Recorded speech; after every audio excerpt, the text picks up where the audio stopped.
আসসালামু আলাইকুম বন্ধুরা, চলে আসলাম মেয়র মোহাম্মদ হানিফ ফ্লাইওভারে। এই ফ্লাইওভারে উঠতে আর নামতে জ্যামে আটকায় যেতে হয়। তো মাঝখানে মোটামুটি ক্লিয়ার থাকে, কিন্তু রাস্তার যে নামানো আর উঠানোর যে রাস্তাটার মুখ সেটা প্রশস্ত হয় নাই,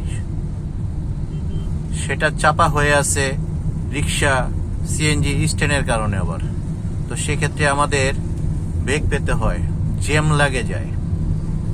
তো এই জ্যামের কারণে ব্রিজের উপরে লোড হয়ে যায়।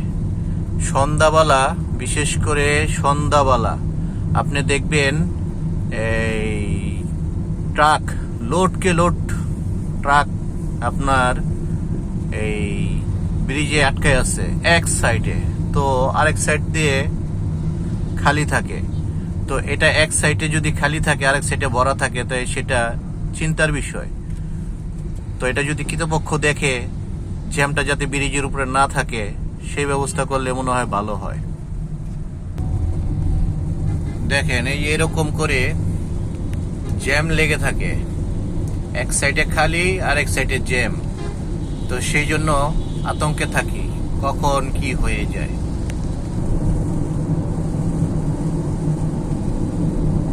চলে আসলাম টিকাতলি দয়াগঞ্জ মোড়। বৃষ্টি হচ্ছে গুড়ি গুড়ি, তো তারই মাঝে ড্রাইভ করছি। একটু ভালো লাগছে অবশ্য, এখন ব্রিজটা খালি।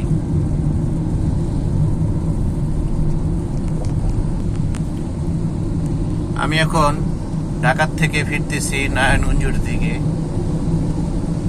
তো আমার পিছনে হচ্ছে ঢাকা বা গুলিস্তান, আর সোজা হচ্ছে নারায়ণগঞ্জ যাত্রাবাড়ি। আর এই যে বামে উপরে রাস্তাটা দেখছেন, সেটা যাচ্ছে কমলাপুরের দিকে, কমলাপুর রামপুরা সে রাস্তা এটা। তো সামনে আবার আরেকটা রাস্তা আছে, এটা হচ্ছে পদ্মা সেতু যাওয়ার রাস্তা, বহুমুখী পদ্মা সেতু, মাওয়া পদ্মা সেতু যায় বাগেরহাট, খুলনা, বরিশাল, পিরোজপুর। এই যে এটা রাস্তা দিয়ে চলে গেল ওই রাস্তা। তো আমি এখন নারায়ণগঞ্জ দিকে রওনা হলাম। এই দ্বিতল রাস্তা দিয়ে মাওয়া চলে যায়, দক্ষিণবঙ্গের সড়ক এটা। তো খুবই সুন্দর হয়েছে উপরে, কিন্তু নামতে আর উঠতে ফ্লাইওভারে ভেজাল লেগে যায়। আমি এখন টোল দেব টোল প্লাজায়। স্বয়ংক্রিয়ভাবে আমার টোল কেটে নেবে আমার কাট করা। আমি এখন টোল প্লাজা অতিক্রম করব, মেয়র হানিফ ফ্লাইওভারের টোল প্লাজা, যা স্বয়ংক্রিয়ভাবে আমার টোল কেটে নেবে। দেখেন আমার টোল কেটে নিল এই স্টিকারের মাধ্যমে।